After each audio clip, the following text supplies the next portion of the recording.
सोचिए आप 30,000 फीट की ऊंचाई पर हो और अचानक घोषणा हो, हम वापस लौट रहे हैं। या ये सुनाई दे, बम की धमकी है। पिछले 24 घंटे में 3 उड़ानों में ठीक ऐसा ही हुआ। क्या हवाई यात्रा खतरे में है? पिछले 24 घंटे भारत और अंतर्राष्ट्रीय हवाई क्षेत्र के लिए काफी तनावपूर्ण रहे। लगातार 4 उड़ानों को तकनीकी खराबी, बम की धमकी और ईंधन की कमी जैसी गंभीर परिस्थितियों का सामना करना पड़ा। इन घटनाओं ने यात्रियों के मन में डर बैठा दिया है और हवाई यात्रा की सुरक्षा व्यवस्था पर सवाल खड़े कर दिए हैं। सबसे पहले बात एयर इंडिया की फ्लाइट AI-315 की। ये फ्लाइट 16 जून को हांगकांग से दिल्ली के लिए रवाना हुई थी। उड़ान भरने के थोड़ी देर बाद ही विमान में तकनीकी गड़बड़ी की आशंका के चलते उसे वापस हांगकांग लौटा लिया गया।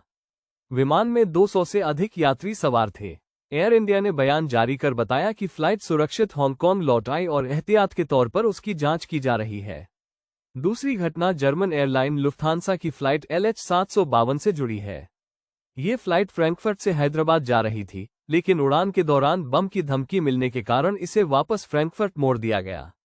धमकी मिलने के बाद सभी यात्रियों को सुरक्षित उतारकर सुरक्षा जांच की गई। अभी तक धमकी की पुष्टि नहीं हुई है, लेकिन घटना के बाद कई घंटों तक अफरा-तफरी का माहौल रहा। तीसरी घटना में एक ब्रिटिश F-35 लड़ाकू विमान को तिरुवनंतपुरम एयरपोर्ट पर आपातकालीन लैंडिंग करनी पड़ी। वजह थी ईंधन की कमी। भारतीय वायुसेना और एयर ट्रैफिक कंट्रोल की तत्परता से विमान को सुरक्षित उतारा गया और बाद में उसमें ईंधन भरवाया गया। यह विमान हिंद महासागर में मौजूद ब्रिटिश युद्धपोत से उड़ान भरकर आया था।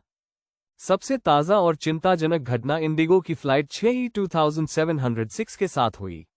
ये फ्लाइट मस्कट से कोची होते हुए दिल्ली जा रही थी। उड़ान के दौरान एयरलाइन को बम की धमकी मिली, जिसके बाद विमान को नागपुर एयरपोर्ट की ओर डाइवर्ट कर इमरजेंसी लैंडिंग कराई गई।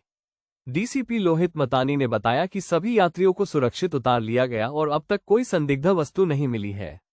इन चारों घटनाओं में सौभाग्य से कोई जनहानि नहीं हुई, लेकिन लगातार इस तरह की खबरें आम यात्रियों में डर और अविश्वास का माहौल पैदा कर रही हैं। क्या हवाई यात्रा अब भी उतनी ही सुरक्षित है जितनी मानी जाती थी?